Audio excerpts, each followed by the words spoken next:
अपना केस रखा कि ये जो 2 हिस्से आपने दिए हैं हिंदू पक्ष को, ये तीसरा भी हिंदू पक्ष को दे दीजिए, let them construct there temple, और हमको ऑल्टरनेटिवली एक 5 एकड़ की जमीन अलग से दे दी जाए।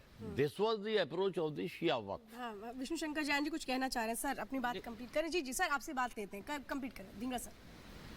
तो अब एक चीज और भी थी कि वो जो 1946 के जो जजमेंट मैंने अभी थोड़ी देर पहले आपको बताया कि भाई दैट वेंट अगेंस्ट शिया, उसके खिलाफ एसएलपी फाइल करी थी।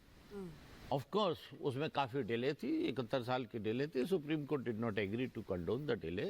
सुप्रीम कोर्ट ने वो माफ नहीं करी, लेकिन हाँ, सुप्रीम कोर्ट ने इस चीज को नोट किया, इसकी नोटिस ली, और फिर हुआ कि हमारी तरफ से दोबारा कहा गया कि हमें 5 एकड़ भी रहने दीजिए, रीजन बीइंग कि सरकारी जमीन पर वक्फ नहीं बनती जी, तो हम अपने लिए अपनी जमीन खुद से कर लेंगे। तो उसमें कहा कि हम लखनऊ में जहाँ शिया पक्ष बाहुल्य लोग रहते हैं वहां पर हम मस्जिद बना लेंगे जी। और अब ये जमीन जो है सारी इनको दे दीजिए।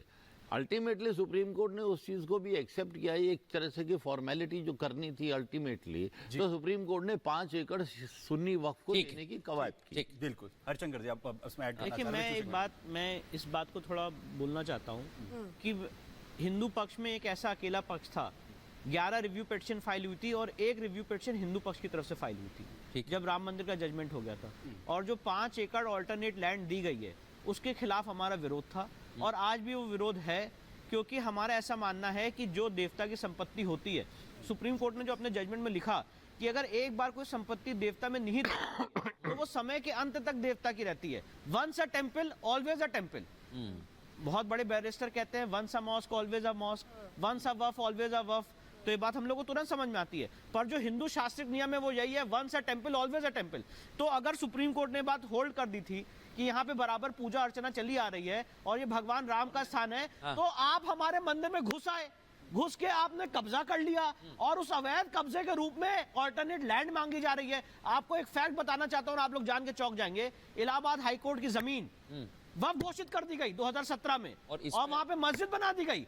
इलाहाबाद हाईकोर्ट सुप्रीम कोर्ट आया और सुप्रीम कोर्ट ने कहा कि ये गलत है, पर आपको ऑल्टरनेट लैंड दे रहे हैं। तो ये जो ऑल्टरनेट लैंड देने का कायदा है ये बंद होना पड़ेगा, और जो फास्ट और क्लीन लीगल प्रिंसिपल्स हैं इस पे बात होनी पड़ेगी, और जो अवैध कब्जे हैं इस अवैध कब्जे को खत्म करना पड़ेगा। और इसलिए temple is always a temple. Varun Sinha ji कुछ कहना चाह रहे हैं इस पर, और मैं एक लाइन और जोड़ना चाहूंगा क्योंकि स्कंद पुराण में भी लिखा हुआ है, अयोध्या का जिक्र उसमें भी है वरुण जी। तो क्या इस तरह के फैक्ट भी रखे गए, क्योंकि जब मंदिर बना हुआ है पुराणों में लिखा हुआ है तो आज भी वही रहेगा?